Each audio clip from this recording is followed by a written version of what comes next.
مطعم أسماك أبو علي الأصلي فرع التجمع الخامس يقدم. ازيك يا استاذ ايهاب؟ ربنا يخليكي. ايه اللي انت عامله ده حضرتك؟ جزء من الاصناف بتاعتنا. لا والله. والله. طب احكي لنا بقى حاجه حاجه واحنا كل واحد يشرع شوكته. بص حضرتك، دي ملوخيه بالجمبري، مكرونه سي فود حمراء، بحب وحضرتك المكرونة. دي استاكوزا بتتعمل بالمايونيز والجبنه الموتزاريلا، يا نهار احمس. وده سمك سهليه بتاعت قنال، ودي كابوريا مخليه جبتها مخليه بقى عشان ما تعملكوش ازعاج. ده كاليماري محشي. ده كاليماري محشي؟ محشي بيتحشي استنى، لا والنبي معلش يعني. لا ما انا مش متعود على الشوكه.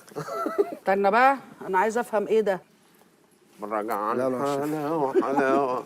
حضرتك الحاجات دي فيها فايدة كويسة جدا للأطفال وللكبار وكل حاجة، يعني دي خدي فيها الأطفال فوسفور أهو، عالي حلو. جدا. الجمبري يا ده كركر جمبري طيب. أزاز حضرتك. ده جمبري أزاز بتاع السويس، بتاع البحر الأحمر. أميز جمبرية بتاعتنا بتاعت السويس، وأغلى جمبرية في السوق كمان.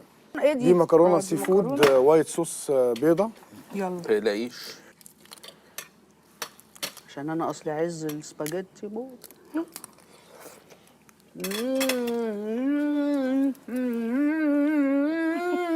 ايه عايزين بص تلعبوا حضرتك ايه؟ دي طحينة بتاعتنا، وده بابا غنوج. في عندك حضرتك هنا هو جندوفلي. اهو اهي. الحاجات دي كلها ماسلز، يعني ممكن تاكليها بعد ما تتغدي. عايزه افهم بقى، هل الاستاكوزا اه كلها كده دي الحته اللي بتتاكل اللي فيها؟ هي ديلها كله لحم.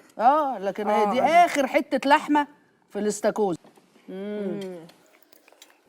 استاذ ايهاب، اتفضلي. ربنا يفتح عليك ربنا وينور يخليك. طريقك بالهنا والشفا. ويكرمك ان شاء الله، ربنا وتبقى يخليك. 100 محل يا رب. ربنا يحفظك. ربنا كتر يخليك يا خيرك مدام. ونورتنا.